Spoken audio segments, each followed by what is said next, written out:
Hi hello it's me എന്നാ നമുക്ക് ഭയങ്കര സിമ്പിളായിട്ടുള്ളൊരു വെള്ളപ്പം ഉണ്ടാക്കാം കേട്ടോ. അപ്പോൾ തലേന്ന് രാത്രിയാണ് കേട്ടോ ഞാനിത് വെള്ളത്തിലിട്ട് വയ്ക്കുന്നത്. ഒരു ഗ്ലാസ് പച്ചരി എടുത്തിട്ടുണ്ട്, അര ഗ്ലാസ് ചോറ് എടുത്തിട്ടുണ്ട്, അര ഗ്ലാസ് തേങ്ങ എടുത്തിട്ടുണ്ട്, 1/4 സ്പൂൺ ഈസ്റ്റും ആവശ്യത്തിന് ഉപ്പിട്ട് കൊടുക്കുക കേട്ടോ. എന്നിട്ട് ഇതിനകത്തേക്ക് 1.5 ഗ്ലാസ്, ആ എടുത്ത കപ്പിൽ 1.5 ഗ്ലാസ് വെള്ളം കൂടെ ഒഴിച്ച് സോക്ക് ചെയ്യാൻ വേണ്ടി വയ്ക്കുകയാണ്.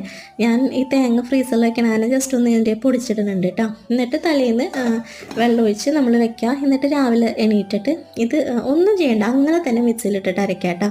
ഇതിനകത്തുനിന്ന് വെള്ളം മാറ്റാനോ അല്ലെങ്കിൽ അരി മാറ്റാനോ ഒന്നും നിൽക്കരുത്. എല്ലാം കൂടെ മിക്സിയിലിട്ട് അരച്ചിട്ട് ഒരു മണിക്കൂറോ 1.25 മണിക്കൂറോ, 1 മണിക്കൂർ വയ്ക്കുമ്പോൾ തന്നെ അത്യാവശ്യം പൊന്തി കിട്ടും കേട്ടോ. എന്നിട്ട് കണ്ട ഇതുപോലെ കിട്ടും. എന്നിട്ട് നമുക്ക് സാധാരണ അപ്പം ചുരുണ പോലെ ചുട്ടെടുക്കാം. ഭയങ്കര ടേസ്റ്റുള്ള അപ്പമാണ്, അതുപോലെ ഭയങ്കര സിമ്പിളാണ് കേട്ടോ ഉണ്ടാക്കാനായിട്ട്.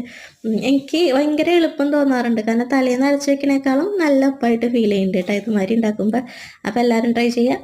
ടാറ്റാ ബൈ, ഇറ്റ്സ് മീ എന്നാ.